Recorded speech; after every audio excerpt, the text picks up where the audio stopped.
ইতিমধ্যে আমি চৰকাৰক ধন্যবাদ জ্ঞাপন কৰিছোঁ যিহেতু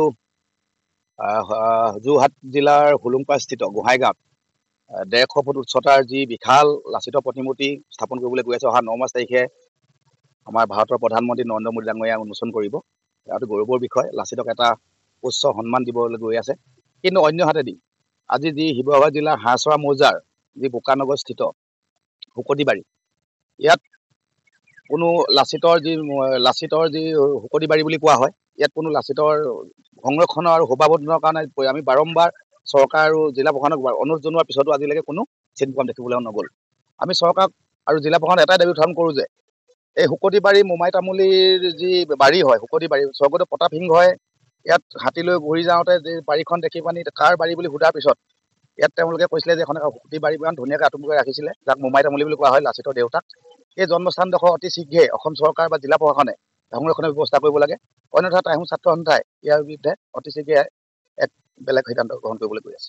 একচুৱেলি কি হৈছে ইয়াত বহুত এখন সংৰক্ষণ সমিতি বুলি আছিলে, আমি শুনি পাইছিলোঁ। এই সংৰক্ষণ সমিতি ইতিমধ্যে 400 বছৰীয়া জন্মজয়ন্তী পালনো কৰিছিলে, কিন্তু আমি ইয়াত অকল পালন কৰাহে দেখিলোঁ। ইয়াৰ নতুনকৈ তেওঁলোকৰ তাৰ ওপৰত এখন সংৰক্ষণৰ বাবে তেওঁলোকে কিবা এটা কৰা নেদেখিলোঁ। কিন্তু জিলা প্ৰশাসনৰ দায়িত্ব আছে, কাৰণ জিলা প্ৰশাসনৰ মুৰব্বী বিষয়াৰ লগত জড়িত হৈ থকা আমি দেখিছিলোঁ।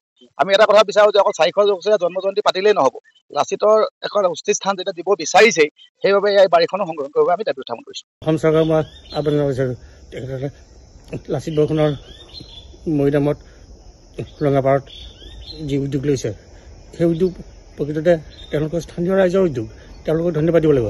স্থানীয় ৰাইজসকলৰ উদ্যোক্তা তাত জিলানী বুলি যেন প্ৰফেচাৰ আছে, মোৰ লগত চিনাকি, সেই তেখেতৰ বহুত ব্যক্তিগত ত্যাগ আৰু উদ্যোগ আছে। মই তেখেতক আজি এই পাহতে শ্ৰদ্ধা জনাইছোঁ। সেই জিলানীৰ নিচিনা মানুহ, উদ্যোক্তা মানুহ আমাৰ সাঁচত ওলাব লাগিব, তেতিয়া লাচিতৰ নিচিনা লাচিত বৰফুকনক আমি শ্ৰদ্ধা জনাবলৈ এটা সুবিধা পাম, যিহেতু জন্মস্থান। অসম চৰকাৰক আহ্বান জনাইছে তেখেতসকলে শুকতিআলিত লাচিত বৰফুকনৰ নামত এখন উদ্যান প্ৰতিষ্ঠা কৰক।